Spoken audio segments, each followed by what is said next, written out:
قاضی نے کہا آپ کی بات ٹھیک ہے، میری بات غلط ہے۔ میں نے عرض کیا عورت قرآن فہمی کے اس بلند مقام پر فائز تھی، آج ضرورت ہے اس بات کی، اس ماں کی گود کو پھر پاکیزہ کیا جائے کہ مرد کا سنورنا یہ فرد کا سنورنا ہے اور عورت کا سنورنا یہ نسل انسانی کا سنورنا ہے۔ تو میں یہ عرض کر رہا ہوں، یہ دولت جو آج ان بچوں اور بچیوں کو اس ادارے کی برکت سے اللہ نے نصیب کی ہے، یہ وہ دولت ہے جو ساتھ جانے والی ہے۔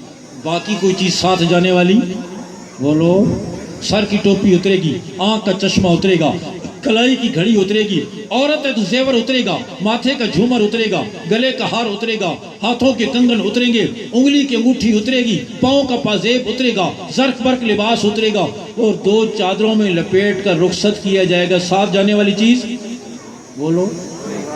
جنوبی پنجاب میں ایک بڑا جاگیردار تھا اور بڑا فرعون اور متکبر قسم کا، وہ اپنے ڈیرے پر اونچا بیٹھتا، باقی سارے لوگ نیچے بیٹھتے، کسی کو اس کے برابر بیٹھنے کی اجازت نہ تھی۔ ایک درویش قسم کا آدمی آیا اور بڑی بے تکلفی سے آ کر اس کے برابر بیٹھ گیا۔ اس نے کہا تو کون ہے جو میرے برابر بیٹھ گیا؟ اس درویش نے کہا میں بھی جاگیردار ہوں۔ اس نے کہا تو کہاں سے جاگیردار ہے؟ اس علاقے کے جتنے جاگیردار ہیں میں سب کو جانتا ہوں۔ اس نے کہا نہیں میں بھی جاگیردار ہوں۔ وہ پوچھنے لگا کتنی زمین ہے تیری؟ وہ درویش کہنے لگا تیرے برابر، یا ہو سکتا ہے تجھ سے کچھ زیادہ ہی ہو۔ اس نے کہا میرے برابر کیسے؟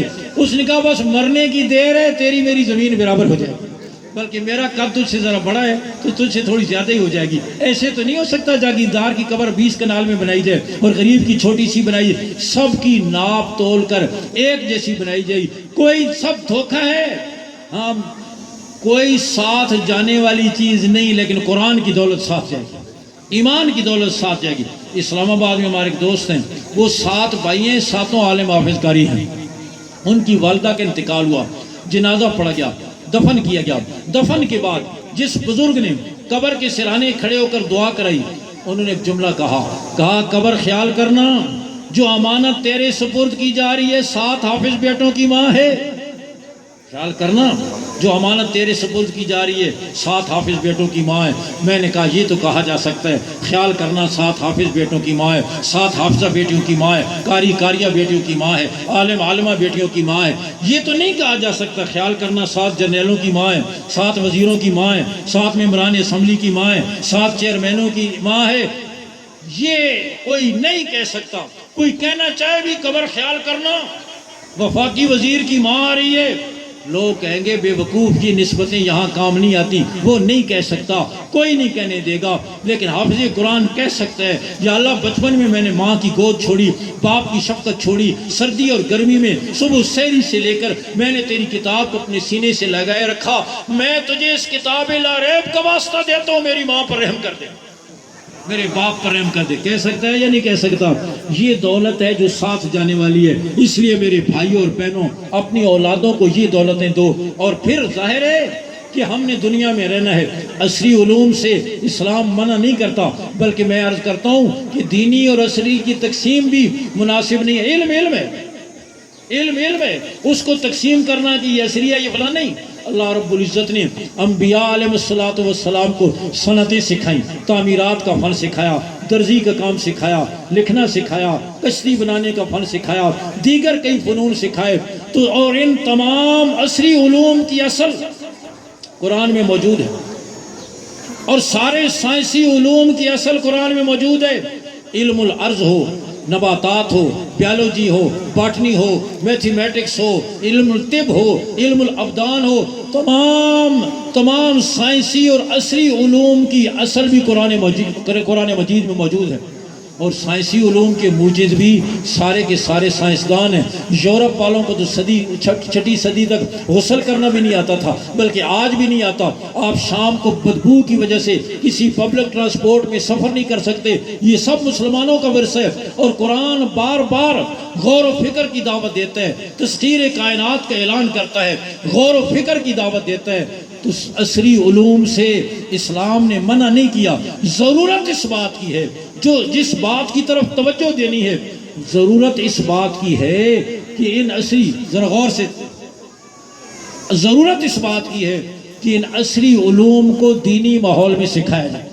سب سے پہلے ہمارا بچہ بچی مسلمان بنے، پھر مسلمان ڈاکٹر بنے، مسلمان انجینئر بنے، مسلمان سائنسدان بنے، مسلمان ٹیچر بنے، سر سے لے کر پاؤں تک اس کی زندگی میں دین نظر آئے، اسلام نظر آئے، اس کے دل و دماغ میں قرآن کی عظمت ہو۔